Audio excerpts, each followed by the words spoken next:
ISKCON ISKCON कहते हैं। ये कोई नया संगठन नहीं है। लोगों में ऐसी भ्रांति है कि इस्कॉन एक नई कोई विदेशी संस्था है। इसके विपरीत इस्कॉन सनातन धर्म में भगवान श्री कृष्ण से आ रहे हजारों साल पुराने एक वैष्णव संप्रदाय, जिसे ब्रह्म मध्व गौड़ीय संप्रदाय कहते हैं, उसका ही एक अंग है। संपूर्ण विश्व में कृष्ण भक्ति के प्रचार हेतु इस्कॉन की स्थापना कृष्ण कृपा मूर्ति अभय चरणारविंद भक्ति वेदांत स्वामी श्रील प्रभुपाद जी ने सन 1966 में न्यूयॉर्क सिटी में की थी। श्रील प्रभुपाद को सन 1922 में अपने गुरु से ये निर्देश मिला था कि तुम एक पढ़े लिखे युवक हो और तुम्हें अंग्रेजी भाषा में भी निपुणता प्राप्त है, तो क्यों नहीं तुम पाश्चात्य देशों में कृष्ण भक्ति का प्रचार करो, और जब भी तुम्हारे पास पर्याप्त धन हो तो गौड़ीय वैष्णव ग्रंथ और साहित्य को छापकर उसे वितरित करो। श्रील प्रभुपाद, जो उस समय अभय चरण डे के नाम से जाने जाते थे, वे भारत के स्वतंत्रता आंदोलन में गांधी जी के अनुयायी थे। गुरु की आज्ञा पाकर वे केवल देश की भलाई ही नहीं, अपितु संपूर्ण विश्व की मनुष्य जाति की भलाई के लिए अपना ये जीवन समर्पित करने को तत्पर हो गए।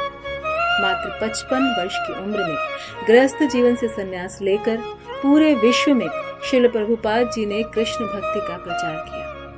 69 वर्ष की आयु में जब वे अथक प्रयासों के बाद जलदूत नामक मालवाहक जलयान द्वारा 37 दिनों की कठिन यात्रा के पश्चात अमेरिका पहुंचे, तो उन्हें ये भी नहीं पता था कि दाएं जाएं या बाएं जाएं। यात्रा के दौरान उन्हें 2 हार्ट अटैक आए थे, परंतु उनका कृष्ण भक्ति के प्रचार का निश्चय दृढ़ रहा। उन्होंने अपनी डायरी में लिखा था कि हे कृष्ण, मुझे नहीं पता कि आपके मन में क्या है। भौतिकता से ग्रस्त यहाँ के लोग मुझे क्यों सुनेंगे, पर मुझे इतना पूर्ण विश्वास है कि आपने यदि मुझे यहाँ भेजा है तो जरूर इसमें आपकी कोई न कोई योजना होगी, और मैं एक कठपुतली की तरह आपके हर उद्देश्य को पूरा करने के लिए तैयार हूँ। आपको मुझे जैसा नचाना है वैसे नचाइए।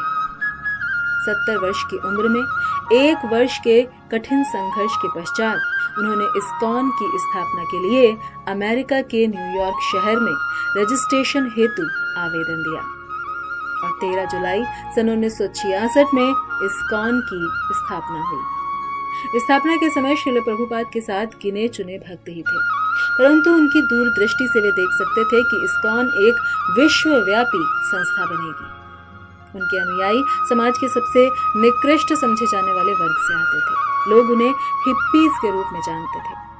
उन्हें कृष्ण के विषय में रत्ती भर भी ज्ञान नहीं था, और वो सदैव नशे और व्यभिचार में लिप्त रहते। परंतु श्रील प्रभुपाद के पिता तुल्य स्नेहिल व्यवहार और भगवद गीता के ज्ञान के सरल व्याख्यान सुनने के बाद ये सभी अनुयायी हिप्पीज से हैप्पीज बन गए। वे भारत के उच्च कोटि के ब्राह्मणों की भांति सभी नियमों के पालन और शास्त्र अध्ययन में निपुण हो गए। वे कलयुग में सबसे सरल और उत्कृष्ट हरिनाम संकीर्तन में जैसे रम से गए। यहाँ तक कि 1971 में इस पर एक फिल्म भी बनी, लेकिन ये अलग बात है कि भक्तों के गलत चित्रण के कारण उस समय समाज में इसका गलत संदेश भी गया था। लेकिन ये 19-20 वर्ष के युवा भक्त सनातन धर्म के 4 स्तंभों के आधार दया, तप, सत्य और शुद्धता का कठोरता से पालन करने लगे थे। मांस भक्षण त्याग, किसी भी प्रकार के नशे का त्याग, किसी भी प्रकार के जुए